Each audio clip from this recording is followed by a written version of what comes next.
So Ira, we're here to talk about impact investing and what it means. So, but it's a word that's kind of been thrown around actually in the last 2 days, impact investing, impact innovation. So do you want to kind of put a little bit of a lens on what do we actually mean by impact investing?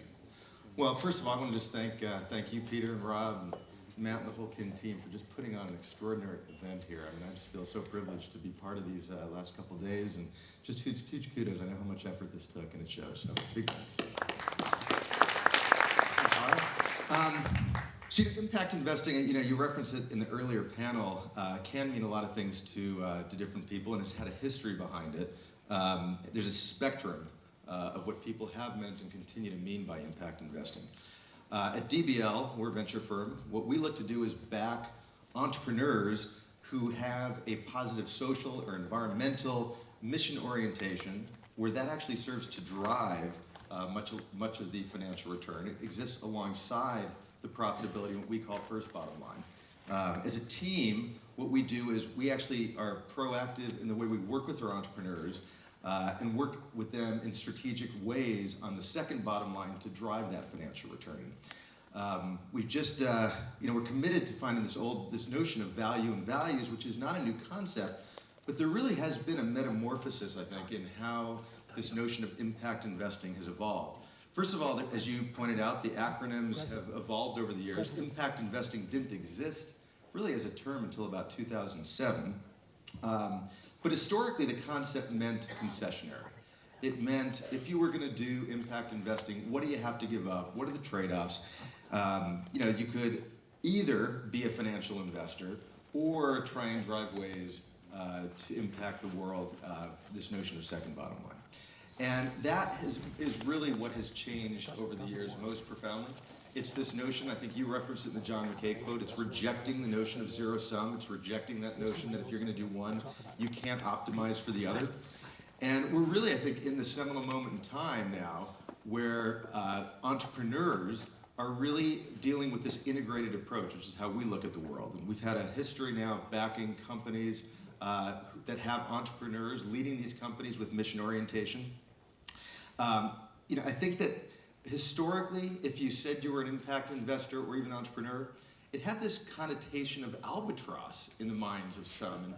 And that is actually just plain wrong. It is an old, outdated view of how to think about impact. And what we've seen is a wide swath of investors that are now doing impact. You've seen Bain and BlackRock, Goldman, TPG with the Rise Fund, just a whole set of investors that are now focused on impact.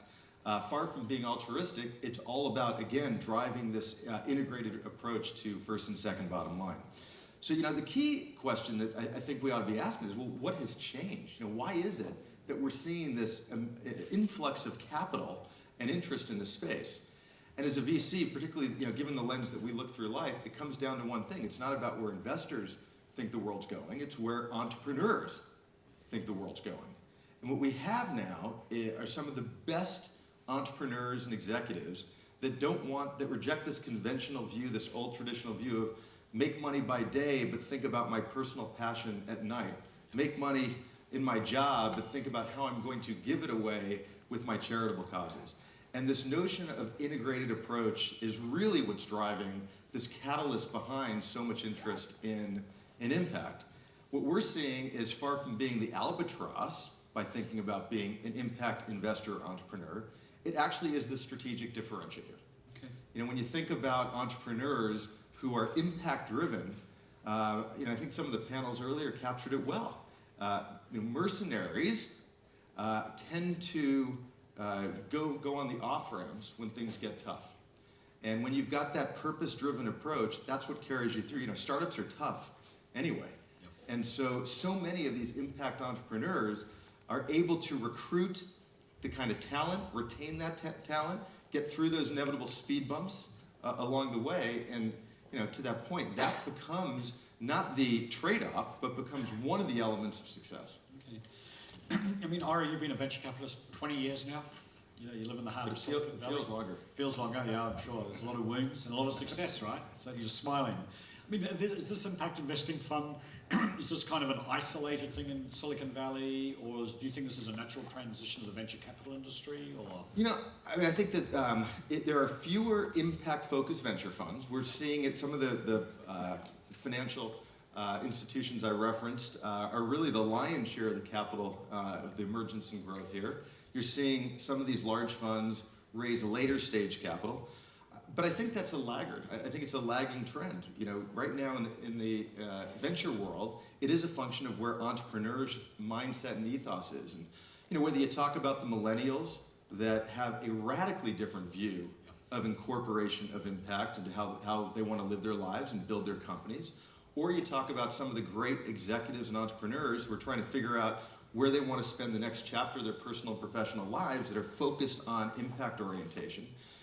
You know, that again, it's we haven't seen as many venture capital funds self-identify as impact, but you know, part of what we are experiencing right now is entrepreneurs want to work with partners who actually aren't at odds with their purpose-driven approach, but actually can help realize it, build bridges around it, and work with them as partners. So in a way, the VC industry's got to evolve a little bit faster, catch up with the entrepreneurs, right? Less investments. So I mean, when you're working with impact investors, and you know, I've run VC-backed companies, and you know, everybody has a different view of how a VC on the board works. Yeah. How do you? Is it changing the way you work with companies and how you support them? You know, as well? we have always worked this way. The moniker has evolved, but that is the way we've worked with our companies for a lot of years. But what I would say is it is the notion, just like I described impact itself, it is the notion of the and, not the or. We're doing all the things that we've done for many years in building companies as a financial investor would. When we serve as boards, we do all the classic things that a financial board member does. We just have additional elements to our approach, and the additional elements are around our second bottom line orientation. We build bridges with these companies around second bottom line. Okay, and so you're really supporting them both on the financial side and driving. Yeah. These are personal passions of yours too, right? I mean, they are. I mean, and again, we're trying to back entrepreneurs that share that passion, and we have it as well. But you know, these things don't happen. It's not by happenstance. These are programmatic efforts that we have. I think most folks know what you do on the first bottom line, but on the second bottom line, we have a number of approaches that we utilize when working with companies. So, number one, it's not prescriptive. There's not a template that we have, or I think what folks should have in working with young companies. It's about really getting a sense of what the entrepreneur's passions are around second bottom line, and then working with them to, again, build those bridges. We have resources on our team, the same way other venture firms might have an HR or a biz dev resource. We actually have second bottom line resource. We have both dedicated professionals as well as the full team engages in it. And it's all around elements of building, whether it be public-private partnerships, diversity initiatives. We're incredibly proud of that. I think the venture industry should be ashamed that we have single-digit percentage of women-led companies in the venture asset class. We're very proud that in our newest fund, 7 of our first 12 companies are women-led, either the CEO or founder. You know, again, this is far from being an albatross. It's enabled us to get into some of the best companies. And like anything, and I think the theme of this event, you know, the foresight of investors who actually can see that these are ways you're going to back some of the best entrepreneurs, really the way to get, we think, the optimized first bottom line. Okay. So I do have one question within the VC, and then get into the areas of interest. When you went out to get LPs and all that, what was it? Did you find that difficult, or was it pretty? The LPs were like, "This is really what we've been waiting for," or something in between? We were very fortunate in the newest fund. We went out to raise $250 million. We got a lot of interest, finally hard capped at a little over $400 million. It's a real problem. But you know, that's a function of having a number of companies and success under our belts at this point. Far different than, you know, when you start out doing this. Yeah. But I think that LPs, we're seeing that, again, many of the things I've been describing are things that resonate with LPs. Of course, they see there's not a trade-off on financial returns. They see these top ways that you can make money, and they view it as a way, I think that a lot of our LPs really do buy into the notion that what they're looking for is to try and back the best entrepreneurs, and this is yet another vehicle as part of a portfolio approach to find them. Okay, excellent. So, I mean, you obviously look across the markets. I mean, are there some spaces that you're really excited about? Do you want to kind of describe those to us? Well, you had a great panel right before this in the energy industry. We've had a long history of investing in energy innovation. And we're really at the seminal moment in time where the energy landscape of the 21st century is changing right before our eyes. And the future is now. This is not about what's going to happen. It is happening today. You have, in the last probably 5 or 10 years, we've seen more innovation than the prior many, many, many decades before. And while I completely agree with the notion that part of the innovation has been financial, we can't ignore the fact that when you have cost down curves like what we've seen, that's of course going to catalyze the growth. So on the solar side, in the mid 70s, it was about $70 a watt. Now we see about 40 cents a watt. We just saw a contract go out at 30 cents. And when you have that kind of order of magnitude dramatic decline in cost curves, I don't care what industry, and you're going to see radical changes. Although we talk about the kind of things that catalyze US growth in solar, the fact of the matter is it's a global market, and you have many areas around this planet where, again, future is not tomorrow. We have cost parity or superiority today with the renewables industry. So you see massive innovation on the solar side. The wind industry has also experienced that cost decline. LEDs were about $50 a lumen at the turn of the century. Now we're at less than a penny a lumen. You saw an incredible announcement that I think many of us never thought we'd see, where GE, which we all identify as compact fluorescent bulb, has gone 180 degrees and focused exclusively on LEDs. You see on the storage side, you see lithium ion, which really wasn't even a chemistry we talked about just a few short decades ago, now radically transforming both utility scale solar as well as the transportation industry. We have a project going at Tesla where our Gigafactory is being built right now. It's one of the largest construction projects on planet Earth. And if you took all of battery manufacturing capacity on the planet and put it together under one roof, the Gigafactory output would exceed that entirety. Wow. And so when you have scale develop like what we're seeing, again, that's another component of this cost down curve in addition to the innovation side. So energy is a huge opportunity for us. I referenced transportation. Yep. We've had a 100-year-old internal combustion engine without a lot of change, and we're right in the midst of this transformation around what I think is being catalyzed by the EV side, but nonetheless is going to have profound impact on autonomy, self-driving. We're going to have the IT world converge with transportation in a way we've never experienced before.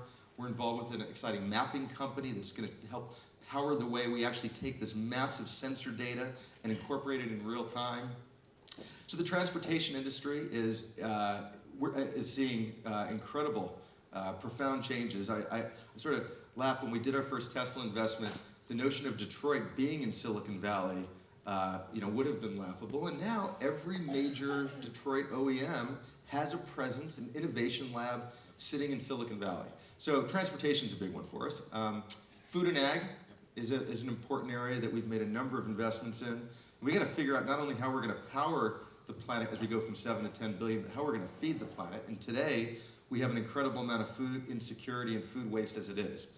Our newest investment's a company that's figuring out a way to eliminate, or at least mitigate, the fact that 40% of food gets wasted from farm to fork. Now, go back to energy and water. Think about how much energy and water is wasted, let alone the food implication. So massive opportunity there. Each of these areas I described are really at the forefront of entrepreneurship. If you were in Silicon Valley 10, 20 years ago, you wouldn't have had a lot of entrepreneurs focused on these areas. Now, some of the best entrepreneurs have mapped out these areas as the ways that they want to spend the next chapter in their career. I'd be remiss not to mention at least one other area which we spent a lot of time in, and that's the area of how space is being transformed. We're just a few short hours away from yet another SpaceX launch. We've finally seen private industry enter the terrain, and as a result, the idea of getting half the cost relative to NASA is catalyzing a whole set of applications and ideas that we haven't been able to achieve before. We have a company that's focused on the satellite industry. Satellites historically were size of school bus, costing hundreds of millions of dollars. This company has satellites that are size of a lunchbox, costing hundreds of thousands. And as a result, they can put a constellation up in a way that we never really have been able to before, and do what's never happened in world history, which is take a daily image of planet Earth. And that unlocks a set of new opportunities that we just didn't have, again, all catalyzed by electronics cost decline and Moore's law being applied to many of these new industries. Finally, I'd probably mention that one of the toughest things as a VC is we all have our frameworks, we all have the areas that we invest in. I think one of the biggest lessons that we as a firm have learned and really try and discipline ourselves as we invest is to be open-minded. Again, another, I think, great theme of this event. And it's when that entrepreneur walks in with what is seemingly a crazy idea, or an idea that you haven't thought about before, is not being stuck in the box of your frameworks that you've told your LPs or you've talked about on panels like this, and instead keep an open mind to the entrepreneur who thought about something that you never would have thought of sitting inside your own four walls. And some of the best ideas we've backed, and I think some of the best ideas historically in the venture industry, are ones that probably didn't neatly fit into those frameworks before that entrepreneur came up with that innovation. Yeah, I mean, that's key. Actually, I'm curious too, Ira, and maybe there's not enough data yet on this, do you think entrepreneurs that are driven by mission and all that increase or decrease the risk or increase the success rate? Traditionally in VCs, it's 1 in 10 succeed. Do you think that would fundamentally change with mission-driven entrepreneurs? Well, that is the core of our belief. Our belief is that, and I said it before, the issue that startups are hard, and the asset class we play in, you just described it, by definition, failure is just a part of it. So the question is, how do you mitigate that failure? How do you find ways to change those percentages? And inevitably, when you have the mercenary approach, you just don't have that same kind of commitment. And that is what it takes in startups. I just have a huge respect for some of the teams that we've backed where, against all odds, it was this notion of eating glass at a time it was profoundly hard to do so. And it was because at their core, there was this notion of higher calling, trying to change the world. And of course that has profound impacts on first bottom line. Doesn't mean it always works by any stretch, but it does change odds. Eating glass is painful. Eating glass is painful. Very painful. I always say you really haven't lived life unless you are wondering where your payroll tomorrow is going to come from. That's right. Been there, done that. It's very painful. It's a good experience though. It's good for the soul. So Ira, you obviously were an early investor in Tesla, SpaceX. You're on the boards. You've watched Elon Musk over the last decade very closely. Obviously, walk in, have him sitting here. But I think you'll probably be more kind of open. And so what are some of the insights as you've watched him tackle the impossible and do things people go, no, that's not possible. So, and kind of give people some of those pearls. Well, the eating glass reference is from Elon. Okay. Elon has referenced some of the challenging times at Tesla as the time where he had to eat glass to get through it. So I credit him with that. We talk about Tesla in a certain way today, but let's sort of rewind the clock. When we backed Tesla, it was thought of as a crazy idea that you could actually have a startup that was going to do a new car. It was even crazier to do pure EV. It was a time when HEV, hybrids and the Prius were just about to take off. So, the kindest adjectives that were used were contrarian, but there were a lot of other adjectives used at the time of Tesla and our investment in it. And I give all the credit to that team that really comes down to a tenacity and perseverance in the face of huge adversity.